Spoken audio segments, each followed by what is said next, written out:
Cette semaine, on vous emmène faire du parapente au terri d'Ornu. C'est là-bas, tout en haut. Et oui, rien de tel pour l'échauffement. Effectivement, une petite grimpette là sur le terril qui fait quand même à peu près de 80 mètres de haut. Belle trotte? Oui, une belle montée. Donc, mais nous voilà au bout du sommet pour, j'espère, se faire plaisir. Le temps qu'Alain vide son sac et on découvre les ficelles de la discipline.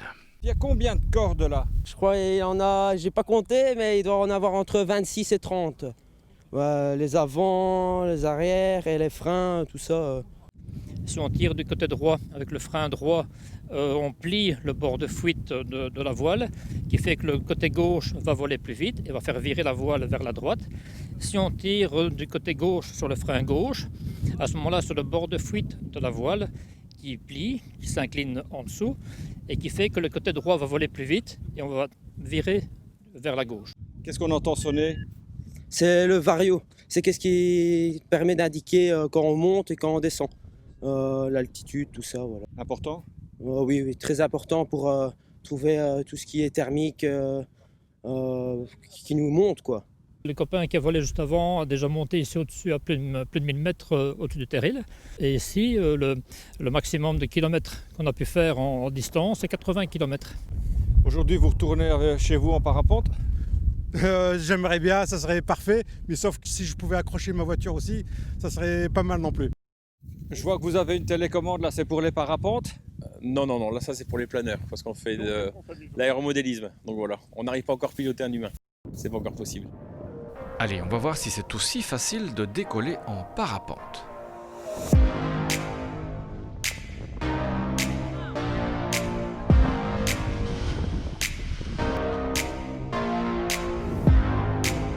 Faut être patient. Il faut être très patient. C'est un sport où on apprend la patience. Qu'est-ce que vous attendez?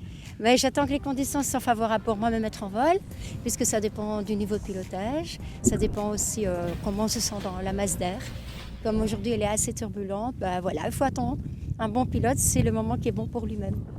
Faux départ? Faux départ, oui. Qu'est-ce qui s'est passé? Le vent a un peu baissé. Et là, il monte. Attention à vous, attention à vous. Désolé, hein.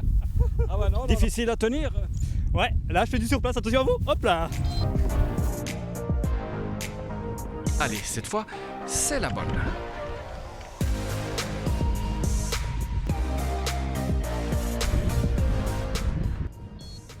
Et voilà, le terril à côté. Vous voyez? Il est beau, hein, le terril.